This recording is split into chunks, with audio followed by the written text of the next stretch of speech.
The fastest purchase is often the one you understand the least. It usually does not look irresponsible while you are making it. It looks like a small reward after a tiring day, a tiny upgrade, or a problem you want to stop thinking about. The trouble is that an evening mood can sound exactly like a real need.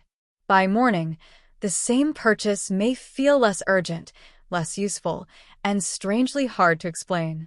That gap between night and morning is where the 24-hour rule earns its place. It is not a punishment system. It is a cooling system for decisions that arrive too warm. Instead of asking whether you are disciplined enough to say no forever, it asks whether the purchase can wait until tomorrow.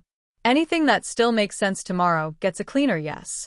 Anything that disappears overnight just saved you money without a fight. Start by separating emergencies from emotional convenience. Groceries, medicine, fuel, a repair that protects your home, and replacing a truly broken item do not need a dramatic pause. The rule is for the gray purchases that wear a costume of urgency. A jacket that appears after a stressful meeting belongs in the pause. A subscription that promises to fix your routine belongs in the pause. A kitchen gadget that suddenly feels like a new personality belongs in the pause.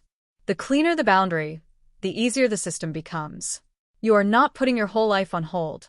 You are only putting mood-driven choices on a short shelf. Make the shelf physical before you make it perfect. Use a note on the fridge, a small tray near the door, or a simple list inside a drawer. The point is not beautiful tracking. The point is to interrupt the automatic motion from wanting to pang. Write the item down with one plain sentence about why you want it. Add where the money would come from. Then close the loop for the day. Do not keep bargaining with the item every 10 minutes.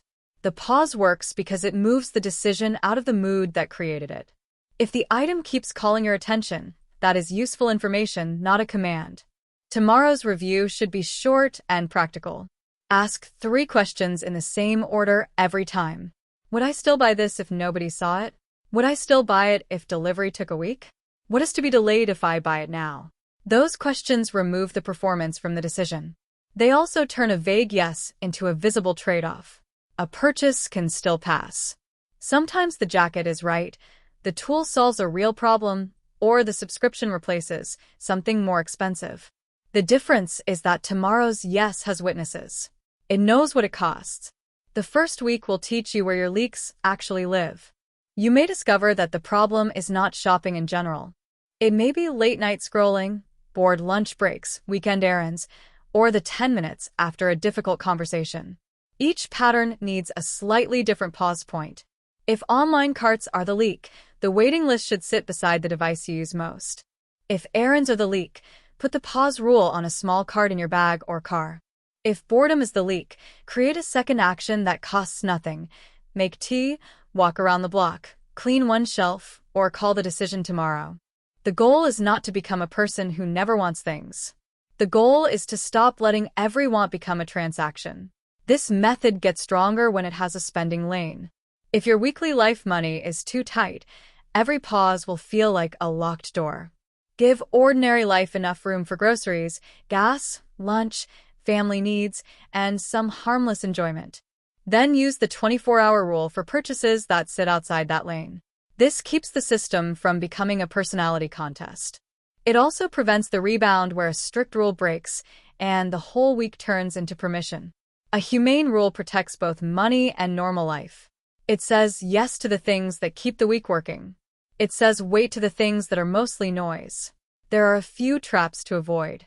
Do not use the rule to shame yourself after every desire. Desire is not the problem. Speed is the problem. Do not review the item while you are still trying to win an argument with yourself. If you are defending the purchase like a lawyer, the emotion has not cooled yet. Do not hide the waiting list so well that you never use it. The list should be close enough to catch the decision before money leaves. Finally, do not turn one failed pause into proof that the method failed. A missed catch simply shows you where to put the next catch point. Picture a normal Thursday evening. You are tired, dinner is late, and an item looks like it would improve the whole week. Before, you might have paid, moved on, and forgotten the little yes until the account felt thinner. Now the item moves to the waiting shelf. The next morning you look at it with more oxygen in the room. Maybe you still want it and choose it on purpose. Maybe you laugh because the purchase belonged to yesterday's mood. Either outcome is cleaner than buying while the feeling was driving.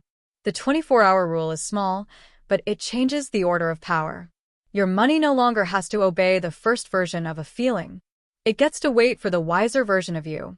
A good pause also needs examples that feel ordinary. Think about a new set of storage bins after a messy closet. The bins may genuinely help, but the first desire is often a desire to feel organized immediately. Waiting one day separates the storage problem from the shopping feeling.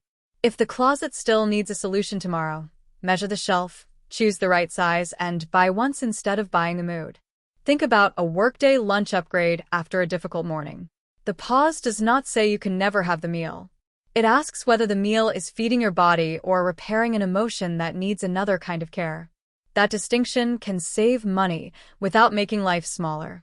Think about a household tool that promises to fix a routine. Tomorrow you may realize the missing tool was not the problem.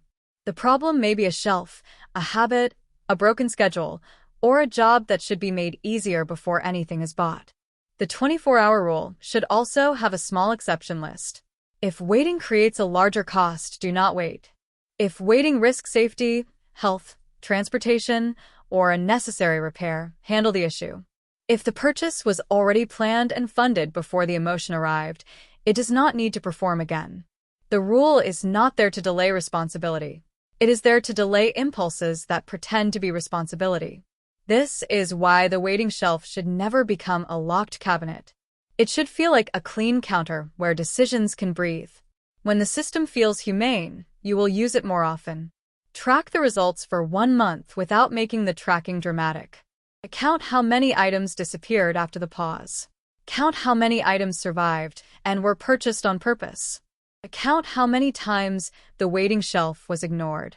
The ignored moments are the most valuable repair clues. Maybe the shelf was too far away. Maybe the purchase happened in the car. Maybe the trigger was a store aisle, not a website. Move the pause to the real point of decision. A rule that lives in the wrong place will look like a discipline problem when it is actually a design problem. Over time, the pause changes your identity in a quiet way. You stop seeing yourself as someone who has to fight every urge. You become someone who gives decisions time to become clear. That is easier to repeat because it is not built on shame. It is built on respect for the fact that moods are temporary and money choices can be permanent. If a purchase still matters after 24 hours, it deserves a plan. If it does not, the plan has already worked. One more way to make the rule real is to decide what happens after a yes. If the purchase survives the pause, it should not automatically come from the easiest account. It should come from the correct lane. A home item comes from household money. A clothing item comes from clothing money. A hobby item comes from the flexible lane or waits for a planned week. This step matters because a delayed yes can still become a leak if it steals from groceries, bills, or savings. The pause gives you clarity. The lane gives the clarity somewhere honest to land. That is how the system protects the month without pretending you will never buy anything again.